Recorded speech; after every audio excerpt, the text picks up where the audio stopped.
बाल दोस्तों, इस चित्र को ध्यान से देखिए। इस चित्र का वर्णन भी ध्यान से सुनिए। चित्र में ग्वाला है, उसके हाथ में लाठी है। पास में नदी है, नदी में नाव है। नदी में मछली है।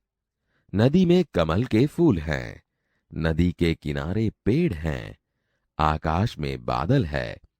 अब कुछ छूट गया है तो आप जोड़िए। बाल दोस्तों, आपने चित्र का वर्णन सुना, लेकिन इसी चित्र का वर्णन फिर से सुनिए। ध्यान से सुनना, हाँ। वर्णन में क्या भेद है, ये मुझे बताना पड़ेगा। चलो, तैयार? हाँ, तो सुनिए। यह एक सुंदर चित्र है।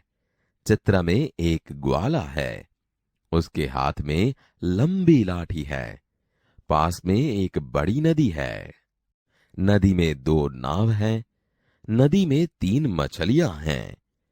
नदी में कमल के सुंदर फूल हैं। नदी के किनारे छोटे बड़े पेड़ हैं।